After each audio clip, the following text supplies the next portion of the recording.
My stepbrother threw my late mother's painting into a fireplace during New Year's dinner, and the worst part, nobody tried to stop him, not my father, not my stepmother, not a single person sitting around that table.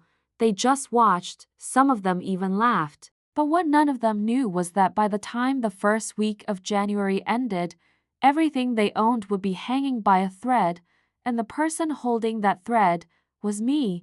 Before I tell you what happened that night, let me ask you something. If someone destroyed the last memory you had of a parent you loved, would you forgive them? Or would that be the moment you finally walked away? Let me know in the comments, and if you enjoy emotional stories filled with family drama, life lessons, and unforgettable endings, don't forget to subscribe. Now let me tell you what happened.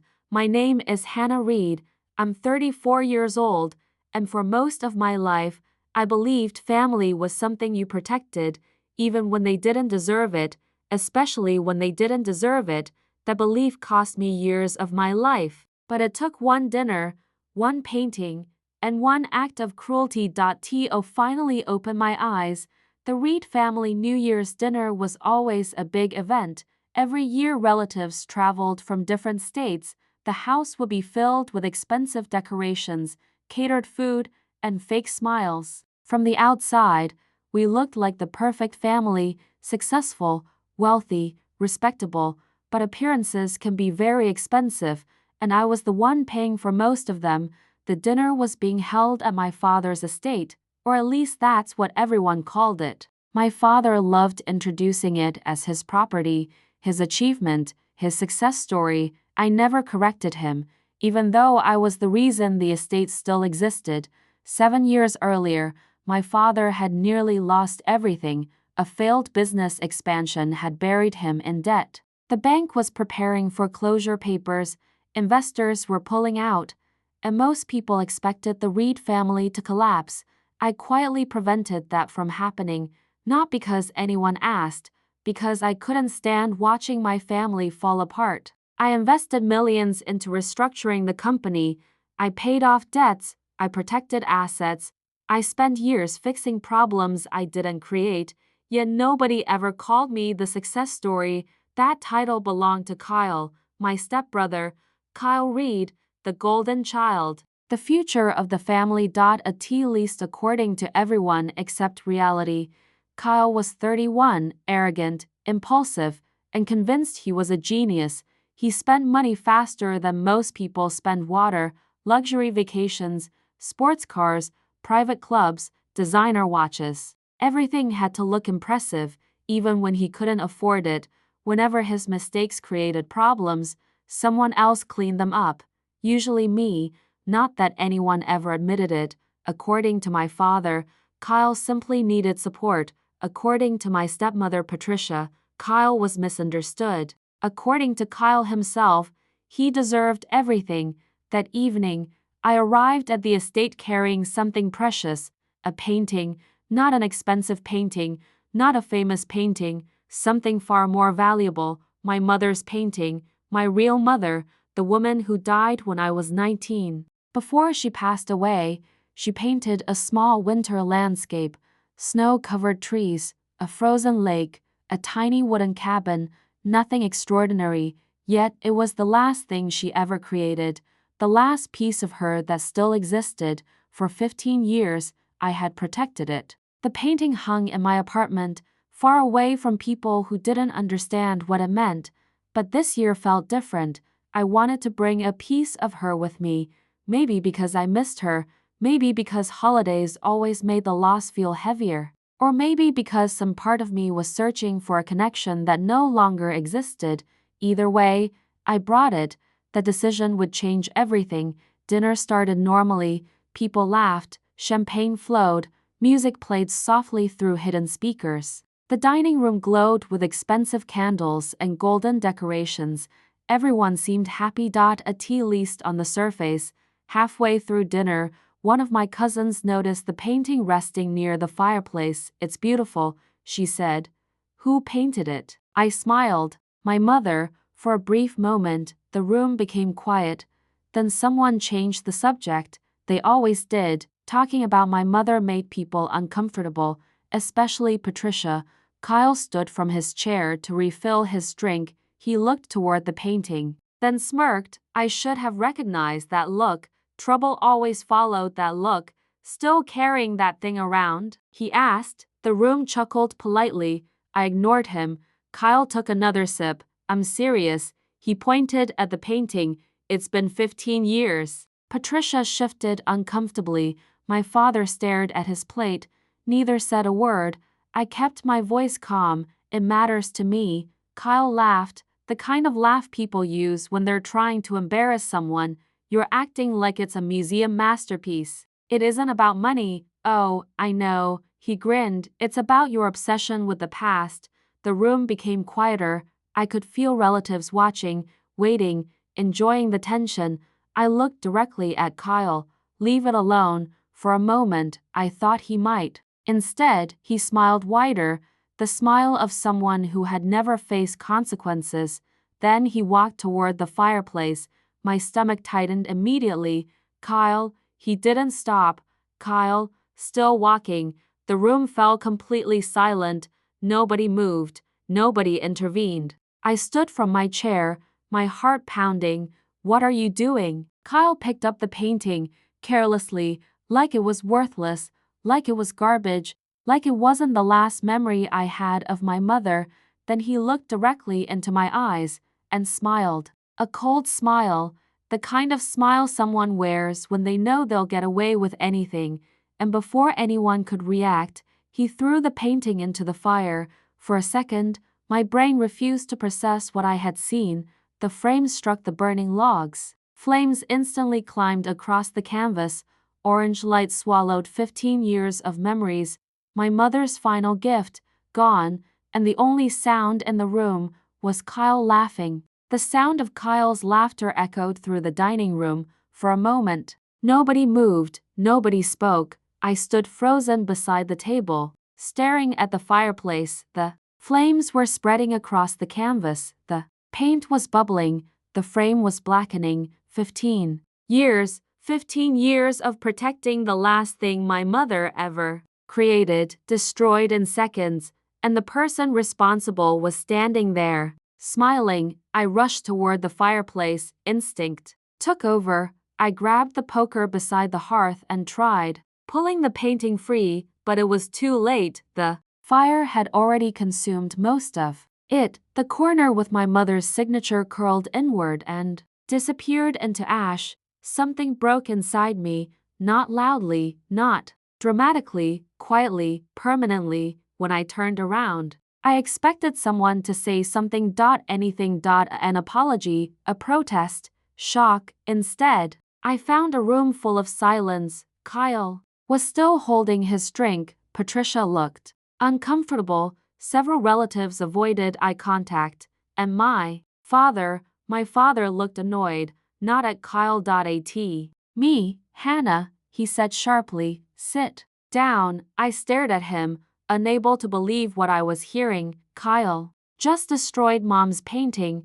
My voice shook. The room remained silent. Kyle rolled his eyes. It was an old painting. My hands clenched. That was the last thing she ever made. It was just a painting. Just a painting. The words hit harder than I expected, because everyone sitting at that table knew it wasn't just a painting. They knew what it meant. They simply didn't care. Patricia finally spoke.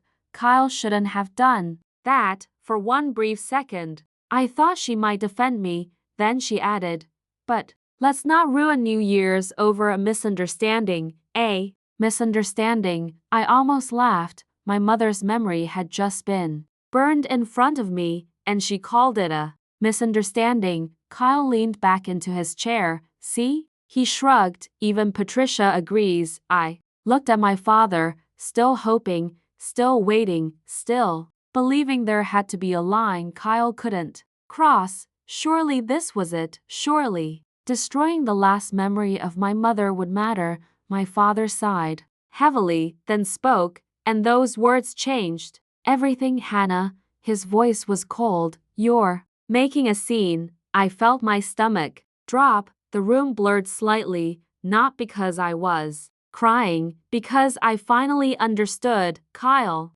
wasn't protected because he was right, he was protected because he was Kyle, and I wasn't. For years, I had convinced myself things would improve, that eventually my father would see me, appreciate me, respect me. Now, I realized how foolish that hope had been. The room grew quiet again. Then Kyle smirked, the same arrogant smirk he always wore when he knew he'd won. You know what your problem is? I didn't answer. You think everything is about you. Several relatives looked away, embarrassed, not because of what Kyle was saying, because they knew he was wrong, and nobody intended to stop him. I looked around the table one final time, faces I had helped, people I had supported, people I had protected. Not one of them stood beside me, not one. Finally, I nodded, slowly, calmly. My father frowned. Hannah? I walked toward the coat rack. Patricia stood. Where are you going? I slipped on my coat. Home. The room shifted uneasily, because suddenly everyone realized I wasn't arguing anymore. I wasn't pleading. I wasn't defending myself. I was done. My father stood. Hannah? I looked at him. What? The word came out colder than I intended. His expression hardened. If you walk out now, don't expect sympathy later. The irony was almost unbearable. Sympathy, after everything that had happened. I looked directly into his eyes. Then I said something I had never said before. Don't worry. I smiled faintly. I won't need it. For the first time all evening, Kyle's confidence faltered, just slightly, only for a second, but I saw it. Something in my voice had unsettled him. Good. Then I turned and walked toward the front door. Nobody followed, nobody stopped me, nobody apologized. The cold winter air hit my face the moment I stepped outside. Snow covered the driveway. The night was silent, peaceful, a complete contrast to the chaos inside. I walked to my car and sat behind the steering wheel for several minutes. I didn't start the engine. I simply stared at the house. The estate looked beautiful from the outside. Large windows, golden lights, luxury cars, perfect holiday decorations. Anyone driving past would think a happy family lived there. They'd be wrong. My phone buzzed. A message from Patricia. Please, don't do anything dramatic. I laughed, actually laughed, not because it was funny, because it was predictable. They still thought they understood me. They still believed I would calm down, forgive everyone, move on, just like I always had. But this time was different. This time something had changed. I started the car. Snow crunched beneath the tires as I drove away. The estate disappeared behind me, and for the first time in years, I felt absolutely nothing. No guilt, no sadness, no obligation, only clarity. 2 hours later, I arrived at my penthouse apartment overlooking downtown Chicago.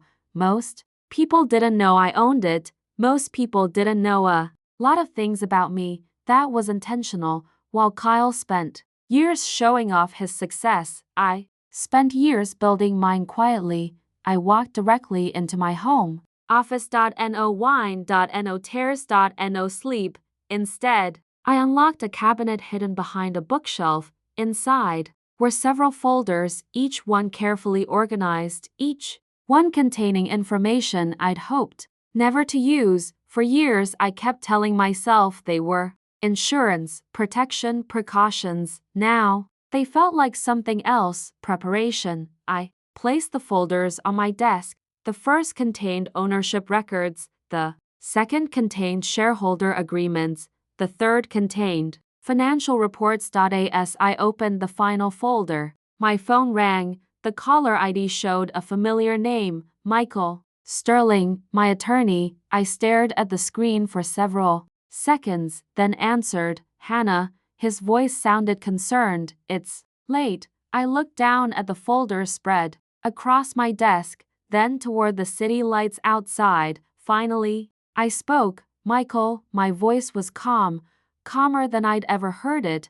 I think it's time. Silence. Then, are you sure? I looked at the ashes still visible on my coat sleeve, the last reminder of my mother's painting, and for the first time in my life, I answered without hesitation, yes. Another pause, then Michael spoke 5 words that would change everything. Then, let's begin, and by 8 o'clock the next morning, the Reed family would discover exactly who had been holding their world together all these years. At exactly 8 o'clock the next morning, my phone remained silent. No apologies. No explanations. No messages from my father. No messages from Patricia, and surprisingly, no messages from Kyle, that told me only one thing: they hadn't discovered what was happening yet. I sat in my office watching the sunrise paint the Chicago skyline in shades of orange and gold.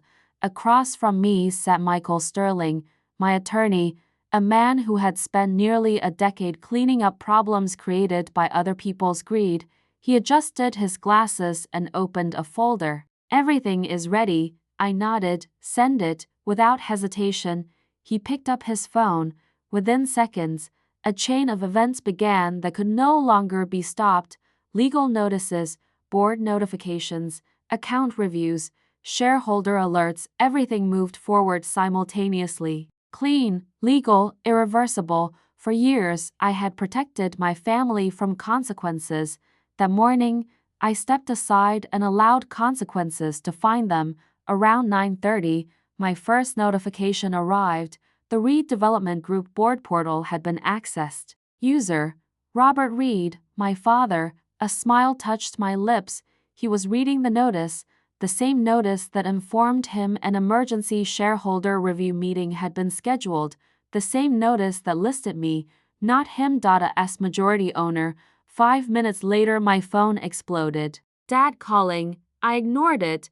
30 seconds later, Dad calling, again, then Patricia, then Kyle, then Robert, then Kyle, then Patricia. I placed my phone face down on the desk. For years they ignored my calls whenever I needed something. Now it was their turn to wait. Michael glanced at the vibrating screen. They seem upset. I laughed softly. They've only read page 1. At 11 o'clock another notification arrived. This one came from corporate banking. Temporary account restrictions had been activated pending financial review. Nothing dramatic. No frozen payroll. No employee disruptions. Just enough to prevent large transfers or unauthorized withdrawals. Exactly as planned. 10 minutes later, Kyle finally left a voicemail. I listened carefully. His voice was furious. Hannah, what the hell is this? He sounded more confused than angry. Good. That meant he truly believed the company belonged to him. I almost felt sorry for him. Almost. Then I remembered the painting. The voicemail continued. Remove the restrictions immediately. Double quotes. Click. No apology. No accountability. Just demands. Exactly what I expected. By lunchtime, things became much more interesting. Michael's assistant forwarded security footage from Reed Development headquarters. My father and Kyle had arrived together. Both looked furious. Employees avoided eye contact as they stormed through the lobby. For the first time in years, they were learning something uncomfortable. Titles don't matter when ownership is involved. The boardroom belonged to whoever controlled the shares, and that person wasn't Robert Reed. It was me. The emergency meeting began shortly after 1 o'clock. I attended remotely, not because I was afraid, because I wanted them uncomfortable. I wanted them sitting in that room wondering why everything suddenly felt different. The screen came alive. Board members appeared one by one. Several looked nervous. Others looked relieved. Apparently, I wasn't the only person tired of Kyle's behavior. Then my father entered. His face was red. Kyle followed closely behind. Neither realized I was already watching. The chairman cleared his throat. Let's begin. Dad immediately interrupted. This meeting is ridiculous. The chairman ignored him. A rare sight. Usually everyone listened when Robert Reed spoke. Not today. Today the paperwork was speaking, and paperwork doesn't care about ego. The chairman displayed the ownership records. A long silence followed. My father stared at the screen. Kyle frowned, then frowned harder, then looked genuinely confused. Finally, my father spoke. "This has to be a mistake." The chairman shook his head. "It isn't." More silence. Then came the moment I'd waited years to see. Kyle turned toward my father. "Dad," his voice sounded uncertain, "what does this mean?" Nobody answered immediately, because everyone already knew. Eventually the chairman did. "It means Hannah Reed owns 58% of the company." The room went completely silent. Kyle looked like someone had punched him. My father looked worse. For years he introduced himself as founder, owner, leader, yet the reality was sitting inside legal documents he'd never bothered reading carefully. I had quietly purchased controlling interest years ago when the company nearly collapsed. Without me, there would be no company.no headquarters.no luxury lifestyle.no family reputation. Everything they enjoyed existed because I kept it alive, and somehow they never thought to ask how Kyle finally found his voice. "This is insane." The chairman remained calm. "The documents are valid." Dad leaned forward. "Hannah manipulated this." I laughed out loud. Michael looked up from his notes. "What?" I shook my head. "Nothing." The irony was beautiful. They called me manipulative because I followed contracts they signed voluntarily. Meanwhile, Kyle spent years manipulating everyone around him. The meeting continued. Then came the second surprise, a financial review summary, nothing detailed, just enough to raise concerns: large irregular expenditures, unexplained transfers, questionable vendor relationships. The room's atmosphere changed immediately. Kyle shifted in his seat. For the first time all day, he looked nervous, very nervous. The chairman noticed. So did I, because nervous people only react that way when they're afraid of what comes next. The review wasn't even complete yet. These were only preliminary findings. The real audit was still underway, and from what Michael's team had already discovered, things were much worse than anyone realized. The meeting ended shortly after 3 o'clock. My father left first. Kyle followed seconds later. Both looked shaken. For years they believed they controlled the boardroom. Now they knew the truth, but ownership wasn't the biggest problem waiting for them, not even close. That evening, Michael entered my office carrying another folder. This one was thicker. Much thicker. He placed it on the desk. His expression told me everything. I looked up. "What did they find?" Michael took a slow breath, then slid the folder toward me. "Multiple suspicious transactions." My stomach tightened. "How bad?" He hesitated, which immediately worried me. Michael never hesitated. Finally, he answered, "Bad enough that this is no longer a family problem." I stared at him, then at the folder, then back at him. "What are we dealing with?" Michael's voice dropped. "Fraud." The word hung heavily in the room. Outside, the city lights glowed beyond the windows. Inside, everything suddenly felt colder, because if Michael was right, the destruction of my mother's painting wasn't the event that started this story. It was merely the event that exposed it. And somewhere inside that folder was evidence capable of destroying the Reed family forever. I stared at the folder for a long time. Fraud, the word refused to leave my mind. Not mismanagement, not poor decisions, fraud. For several years, I had protected the Reed family business from outside threats, competitors, economic downturns, bad investments. But I had never imagined the greatest threat was sitting inside the company itself. Michael opened the folder. Pages of reports filled the table: bank records, invoices, transfer histories, audit summaries. The deeper we looked, the worse it became. Several shell companies had received large payments, millions of dollars. Most existed only on paper, others were controlled through hidden partnerships, and nearly all the transactions led back to one person, Kyle. I closed my eyes. Part of me wasn't surprised. Kyle had always believed rules were for other people, but this This was bigger than arrogance. This was criminal. How much? I finally asked. Michael looked down at the report. Approximately $14 million. The number hit me like a punch. 14 million, gone, stolen from the very company I spent years saving. For several seconds, neither of us spoke. Then Michael broke the silence. There's something else. I looked up. His expression had grown even more serious. My stomach tightened. What now? He slid another document across the desk, a signed authorization form. My father's signature sat at the bottom. I stared at it, unable to believe what I was seeing. He knew. Michael nodded slowly, not necessarily everything, but enough. The disappointment hurt more than the fraud. Kyle betraying me was predictable. My father? That was different, because deep down, some part of me had still hoped he wasn't involved. Now I knew better. 3 days later, the emergency board meeting took place. This time I attended in person. For the first time in years, the moment I entered the building, employees noticed. Whispers followed me through the lobby. Everyone knew something major was happening. News traveled fast inside corporations, especially bad news. The boardroom was already full when I arrived.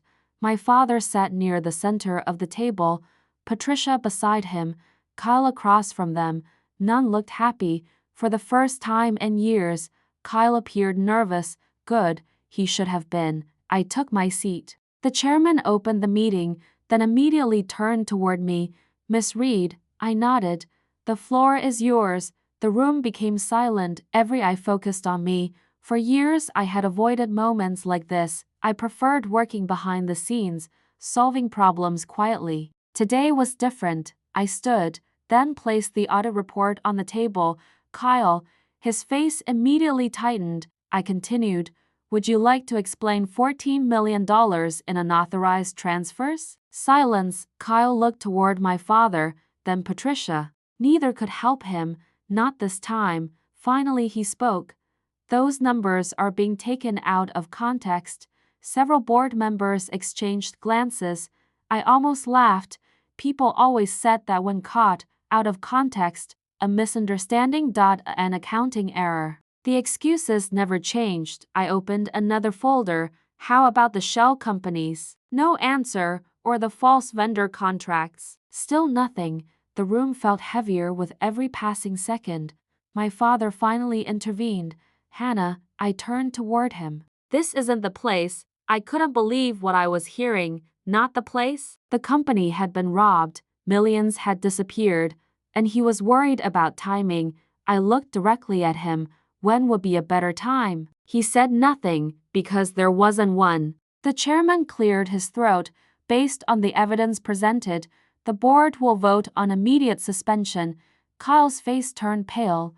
Reality was finally catching up to him. For years, consequences had always missed him. Now they were standing directly in front of him. The vote happened quickly. One by one, board members raised their hands. The decision was unanimous. Kyle Reed was removed from all executive responsibilities, effective immediately. The silence that followed felt enormous. Kyle stared around the room. Shock, anger, fear all mixed together. Then he stood suddenly. This is your fault. He pointed directly at me, the old Kyle, blaming everyone except himself. I remained calm. No, my voice was steady. This is yours. For the first time in his life, nobody defended him. Nobody rescued him. Nobody blamed me. The meeting ended shortly afterward. My father approached me as people began leaving. For a moment, neither of us spoke. He looked older, tired, defeated. Finally, he sighed. You could have handled this differently. I stared at him, then shook my head. No, his expression hardened. You destroyed this family.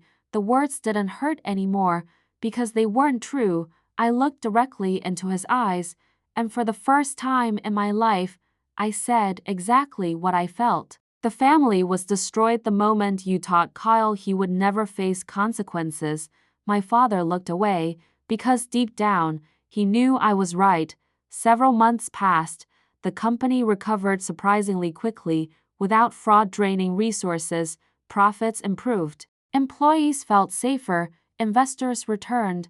For the first time in years, the business felt stable. As for Kyle, legal investigations continued. The outcome was no longer in my hands, nor did I want it to be. Justice worked best when it belonged to the truth, not revenge. One quiet spring afternoon, I visited my mother's grave. The first time in months, fresh flowers rested beside the stone. The wind moved gently through the trees. For a long moment, I stood there silently, thinking about everything that had happened. The painting was gone forever. Nothing could change that. Nothing could bring it back. But something unexpected had happened. Its destruction had forced me to stop protecting people who didn't value me. It forced me to choose myself. Perhaps that was the lesson my mother would have wanted me to learn. I smiled softly, then placed my hand on the stone. I'm okay now. The words felt strange, but true. For years I carried responsibility that was never mine. I carried guilt that wasn't deserved. I carried relationships that survived only because I kept holding them together. Not anymore. Some people believe strength means enduring everything. I used to believe that too. Now I understand something different. Real strength is knowing when to walk away, and sometimes, the moment that breaks your heart becomes the moment that finally sets you free. The end.